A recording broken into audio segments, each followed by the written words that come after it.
All right, for the third time. So kid interrupted. Something about school and dresses, codes, and so this is the Trident Nux. As you can see, I bought one with my own money. That's one thing that I don't do on this channel. I think it's called the Guitar Geek or something. He's in a lawsuit or was threatened to be sued because he didn't abide by their standards on the paper he was sent. And listen, you got to negotiate all that. Again, a lot of these YouTube guys don't know law. They don't know, they're not professional teachers. They want to test gear because they can play Stairway to Heaven. That's not how it works, people. That's why people get in trouble, because they don't know what they can and can't do. I know because we negotiated contracts. That's how it works. You tell them, and if you contact them and you say, listen, I have a non-bias, you're not going to watch the video before I put it out. It doesn't matter if I bash you or whatever. It's like Nux. He came out and said, great pedal. Is it great? It's okay. I can't say it's horrible. There are some downsides. But this is a Leon Todd. I adjusted it because it wasn't to my liking. No offense, Leon. But it is a great patch. So when you're modeling, there's a couple things, and we'll get into some of that when I do the in-depth with the guitar again. So here is a crunch JCM.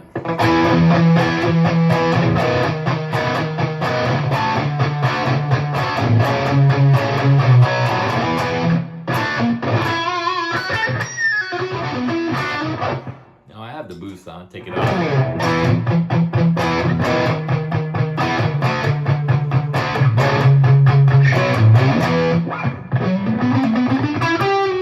So you get more bassy.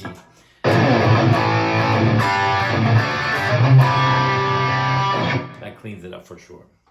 So there are a couple cool patches on here. What is this? The Diesel.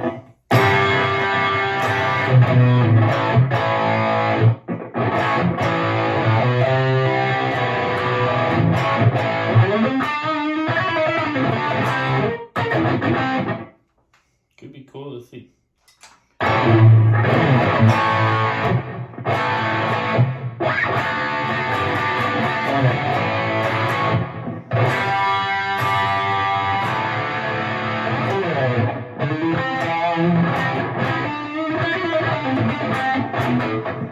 Not bad. Heavy. JCM lead. I don't know who did this. The initials are GG. So I don't know who that was. Put these patches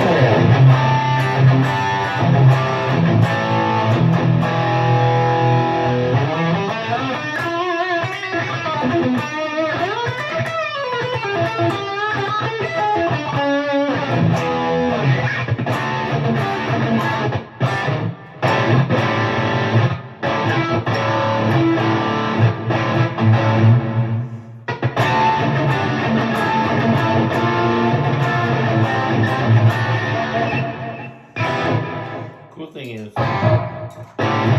go back and it's back to the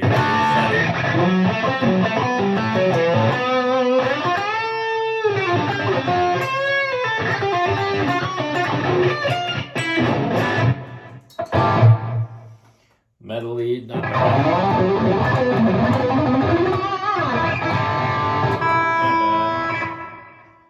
This is a shred lead.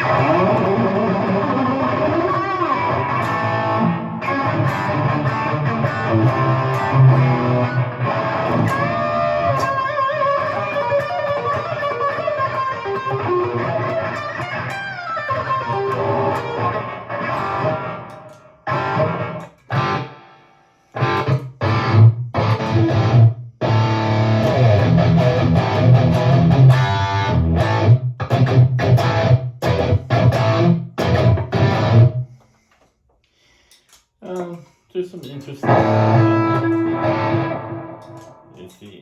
find the one.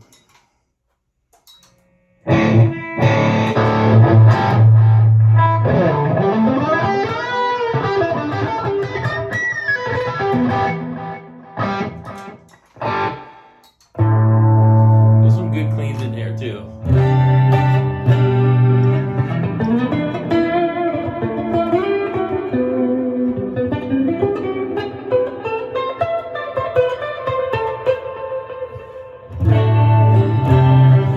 So, enough with the playing.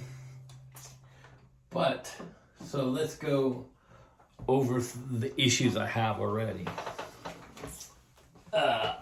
One, and again, the trim pot on this is so small. It's the master volume. So when you run it into an amp, you gotta make sure that's all the way off and adjust it up every time. It's the kind you put the screwdriver in. Is it clever? I don't know yet, because the pedal's so small. If it's on the front, I mean, you'd have to put it in a spot that you didn't bump it. But I understand the cleverness of hiding the master so you don't bump it. The outs, you got 3 outs, which is really good. In the a USB, and you got a phones out as well as another out. I'd have to look into the volume of the phones out, but there's no separate volume on here for the headphones. So that I don't know if it's controlled with the master, which would be a great idea, because then you could run a monitor off of it live and control your own monitor volume. So again, I don't know. Expression pedal, get the ground lift, a couple outs, which are plenty. Now the other issue I have with this is that little screen. Listen, this is a small enough pedal. You can see, I'm a big guy, but my hand covers more than half of it. So this is the LED screen. My thumb covers it. So that's not readable. It really isn't. Everything is small, and you have to go in there and really look at it. But they send you the nice buttons, you know, these buttons. But why they didn't do them for all of it and just come standard with that, I don't know. But the delays and reverbs are easy, bank up and down, and it's ABC. Now you got a boost, which you can see turns green. So that's kind of cool, and I wish Fractal would put a boost button on there just on the side. But you are also limited to A, B, and C, so you have a rhythm, a lead, and a clean, which is really all you need. But I like to have two or three cleans. That's why I like the scenes. So again, the other problem I have is, it was great that Chop Tones did their own patches and they sound phenomenal. Leon Todd, most of his patches sound really good. Pete Thorne, you got one good patch out of 6, I think, in there. They're not usable. And some of the other patches. But the issue I have is, if Chop Tones did a JCM 800 or 900, and then Leon Todd did it, and then Pete did one, there's 3 banks with the same amp modeled. The idea is to put as many different amps in there and the different cabs as you can. So that was disappointing, because everybody's take on it wasn't the same, even though they modeled and then they tweaked them and did their settings. That is a downer for me, because that's what an amp modeler does. It models amps, and you want to put as many amps and cabs in there. So that's the one downfall. The second downfall was the screen. It's unreadable. Third, there's a little bit of a learning curve, and as you see, I can tweak stuff on it. Now you have to remember, I'm very experienced with modelers. I've had Helix, Kemper, Fractal. I've had them all. The Head Rush, both versions of Head Rush. I Atomic Amplifier. I had them all. So I'm very used to going in there and finding stuff and tweaking it. Now the problem I see is, a lot of people are claiming, oh, it's a world-class amp? No. For $499, it is not a world-class amp modeler. No. The amps that are in there, some of them sound good, some sound bad. So it's not world-class. But again, so does Fractal. But does it sound like as good as a Fractal? Not even close. My opinion so far, and I ran this into the amp and it sounded like shit. Just heads up, it sounded like shit. I don't know, maybe I did something wrong, but I'm gonna retry it. This isn't gonna be the in-depth review. It's just a small, short thing that I did, like the GX Boss, and then I'll find all the issues. But they're, a lot of these guys are getting these things and they basically, they're gear reviewers. Listen, everybody gets sent this for free. Then you give your biased opinion because you don't want to piss people off. Now, once in a while, and there's a way around that, and I said it again, pros and cons.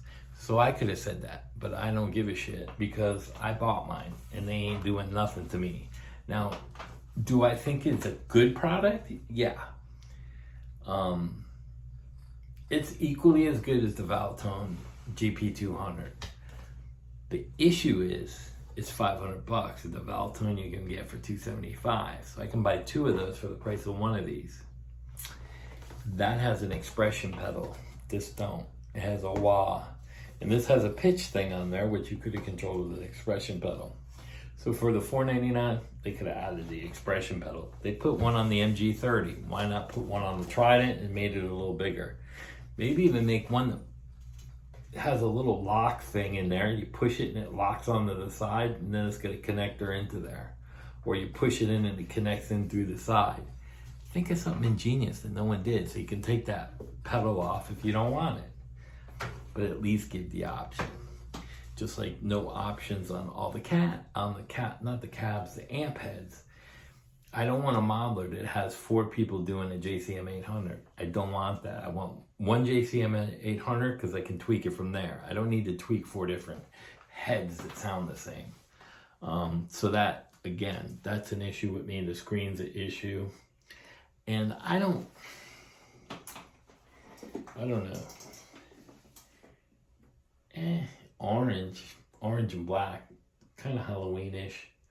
Trident, I would have probably did silver and black, like a Trident, or silver with gold, so that the colors match the name. Just thinking here. But I'll do an in-depth thing about that, and I'll talk about, I think it's called, and I'll get you the name Guitar Geek, and I put something on this page. Listen, you have to know law. If you're on here and you're talking stuff, you have to know what you can and can't say. You have to negotiate contracts. So if you didn't go to school for contract reading, these companies have lawyers, and they got tons of lawyers that will bury your ass unless you have money. So it's like, you're not going to sue Pfizer for vaccines. Why? Because they don't give a shit. They got 20 lawyers on payroll. It's just how it is. You know, if there's certain laws that protect us, like lemon laws and this and that, which are okay. But if that's the issue, then you call and you get a replacement. But a lot of these guys, I don't know, again, just because you play Stairway to Heaven doesn't make you a guitar teacher. You have to go to school to learn how to teach. It's not just the actual showing you a G major chord. There's a way to relay it and to show things and put it in place with a curriculum, or, there's certain ways to teach. So, example for today, one of my students, he's told me he was like a little stale and struggling a little bit, so we went back to basics. So I started showing him the palm muting and pinch harmonics and how I compress my chords that way, and how I pick, like rotating, I use my thumb, and it's like a sweeping motion down when I play my scales, like a shaking, and then up. So I rotate my thumb down when I go down, and thumbs up when I go up. Down for down, thumb up for thumbs up. Thumbs up. But so there's a lot of little things like that that a lot of people don't talk about. They don't talk about the palm muting and how important it is to be able to where to place your hand and pulling your hand off as you're picking and striking strings and how to get that's an intricate part of sound. No one talks about that kind of stuff. That's why I say a lot of these guys shouldn't even be teaching, because this hand is equally as important as this hand. And let's do it for instance, real quick, since we'll do a 2-part lesson. So let me go back to one of these. Diesel. Boosted rectal.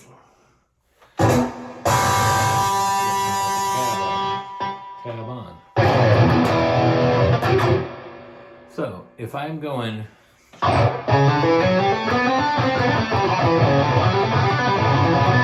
there's no palm muting. I let that note out and it squeals.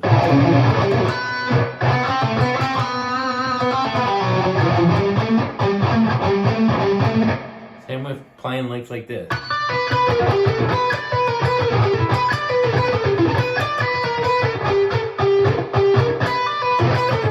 My hand rolls off.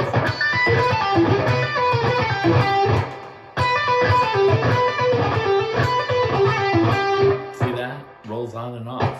That's how I control sound.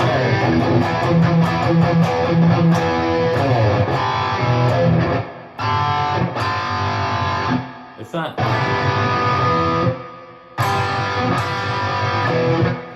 So there's a lot of stuff in there like that. Same thing.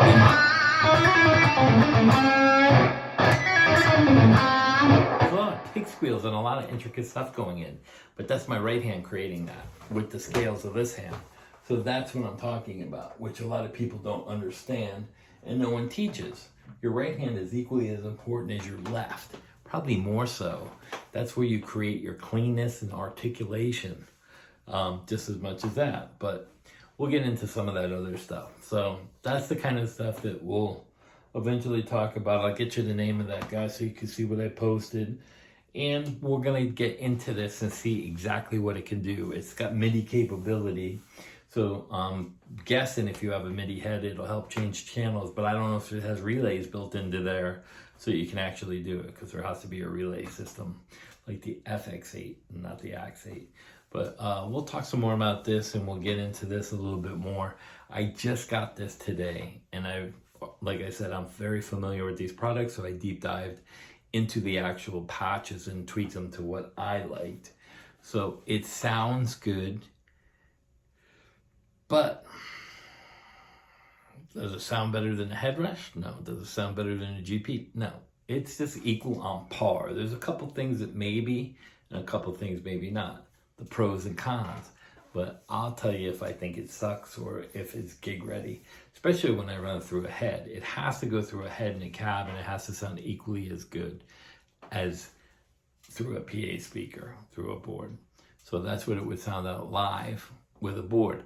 Now the option is, yeah, I take my fractal and use this as a backup. So I don't know. We'll see how it goes. But again, this is supposed to have like some kind of TSAC 4K amp modeling, white box, physical modeling algorithm. It's twice as complex as their other versions, designed with new hardware platform. It's got 2 DSPs. So, you know, and what's cool is on the box, it has common connections. It tells you what it does. Studio Direct, amps power amp, in or return. So it has like some cool stuff, you know, especially on the boxes. The manual is not big and it's easy to read and understand. And they're $450. Mine was a display. I'll show you the other box that it came in. Nice packaging though. So mine was a display. I got it for like $300. So again, you know, whoops. We'll see if I keep it. I don't know. Doesn't sound as good as the fractal, but it is very small. And again, you would figure out a way for, at that price point, maybe put a, and no one really needs a volume pedal. They're okay. at least put the wah in there. And like I said, snap in wah, and it directly goes right into there. Kind of like, they could do something like this. So, here's the Line 6 charger, right? You could have a plug-in where it's got like a plug on the side of it, and then it's XLR, male, and then a female, and it plugs in, and that's your wall. It would be that easy. And it don't even have to have, it could just be separate, and then if you want it in, you want it in. If you don't want a wah, you just bring the pedal board. Some people don't like using wahs, but it would be that easy. So we'll get into some more of the stuff, and I'll get the thing, but I just wanted you guys to hear what it sounded like and how fast out of the box I am able to get some pretty decent sounds. It is a little different navigating because it is like a pedal board with, you know, the digital processing. So it is a little different in how you manipulate things to go in and edit, but it's not hard at all. Once you get the hang of it, it's very easy. So peace out. My Disney trip was okay. The wife got hurt, fell at the resort because of a hole in the ground. And then the kid threw up all over in the car on our ride back. He got sick. So that was our vacation. But everything else was pretty good. So, and we had fun. Not as much as fun as we could have had, but it was good. I highly recommend Delmonico's Steakhouse, Italian. It's an Italian restaurant. Ask for a mudslide. They pour them big, delicious. Peace.